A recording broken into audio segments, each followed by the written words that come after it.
Voilà, c'était à Orléans, il y a quelques jours. Je me trouvais à la terrasse d'un café, tout simplement parce que je n'avais pas eu le temps de prendre mon café à midi. Il était environ 15 heures et je me suis dit, je prends 10 minutes de pause pour aller prendre mon café. Je m'installe à une terrasse de café et puis ma table surplombait l'ensemble de la terrasse. J'étais dans un angle et je voyais toute la terrasse du café de là où je surplombais. Et puis, devant moi, il y avait un groupe de jeunes, de trois jeunes étudiants, qui discutaient entre eux, et puis un peu animés, on va dire, la discussion portait sur on ne peut pas croire en un Dieu qui est punisseur, etc. Et l'un d'eux invective l'autre en lui disant mais dans la Bible, on regarde Adam et Ève par exemple, ils sont punis par Dieu, c'est donc un Dieu de punition, nous vraiment, ça ne nous intéresse pas, et ils voulaient clore le débat entre eux. Moi, j'ai entendu cela, et comme je surplombais la table, je les ai interpellés, et je leur ai dit, mais est-ce que vous ne voulez pas que nous en parlions autrement ensemble?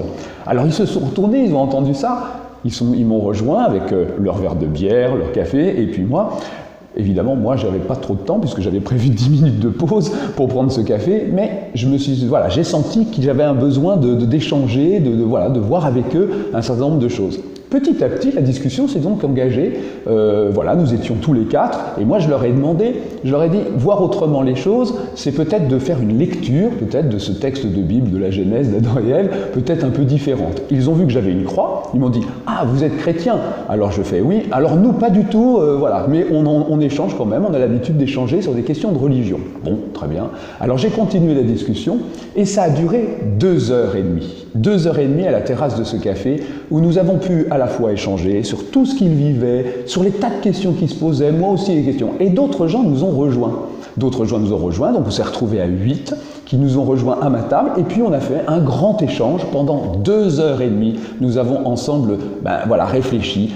L'amour, la mort, le mal, finalement, ce qui nous fait vivre, ce qui nous fait vivre. Il y a un monsieur, Jean-Pierre, il s'appelle, il a témoigné de quelque chose devant nous, c'était très très beau. Il a dit, voilà, moi je suis divorcé, et avec ma nouvelle femme, je faisais une visite à Rome, et j'ai profité d'un mercredi pour aller à l'audience avec le pape François. Et il se trouve que je me suis trouvé plutôt devant, et le pape s'est approché à la fin de l'audience, et il m'a regardé. Et il nous a raconté que ce regard et cet échange de regard avec lui, eh bien c'était, il a dit, à la fin son regard était tellement profond que je me suis senti à ma place. Lui, il n'est pas chrétien, il était en situation où il disait « l'Église condamne les divorcés mariés » et il a dit, pour la première fois, il a dit devant nous, à cette terrasse de café, bien devant nous, il a dit « c'est la première fois que je témoigne et que je raconte cette histoire-là ».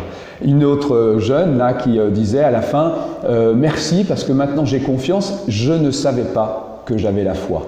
Et les uns et les autres ont pu, dans la grande disponibilité, pouvoir se dire, et puis moi aussi d'ailleurs, j'ai été interpellé sur des tas de choses dans ma propre foi, et nous avons fait ce temps absolument merveilleux où les uns et les autres sont repartis non pas en se disant « j'ai gagné la partie du débat », mais chacun a pu apporter quelque chose à l'autre. La capacité à pouvoir se rendre disponible. Parce que franchement, j'étais pas parti pour prendre un café pendant 2h30, j'étais parti pour prendre un café pendant 10 minutes de pause entre le bureau et le lycée et me dire, je voudrais juste prendre ce café. Et puis j'ai dit, non, quelque chose m'appelle à rester là, c'est ma place à ce moment. Et je crois que dans nos vies, dans nos journées, peut-être qu'il y a des moments, il faut que nous soyons à l'écoute de « c'est le moment, je dois être là ».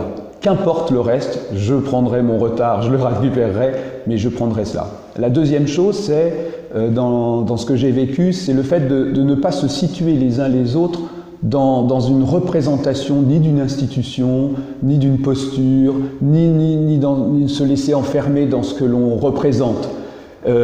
C'était à cœur ouvert, c'était sans vouloir aller dans des chocs institutionnels où je représenterais, les chrétiens. Non, c'est Philippe Mitton dans ce qu'il est, qui a pu échanger avec d'autres dans ce qu'ils étaient, de manière à la fois simple, profonde et en même temps libre telle que nous étions. Et ça, je crois que c'est les meilleurs moments. Et puis la troisième chose, c'est il faut se saisir de toute opportunité. C'était l'opportunité, j'ai entendu cela, je les ai interpellés. J'ai osé les interpeller quand j'ai dit « est-ce que vous ne voulez pas que nous en parlions autrement ?» Eh bien, c'est la manière pour moi de me dire le Seigneur m'a appelé là à poser cette question, parce que je n'avais pas anticipé, et de pouvoir me mettre à la rencontre de l'autre.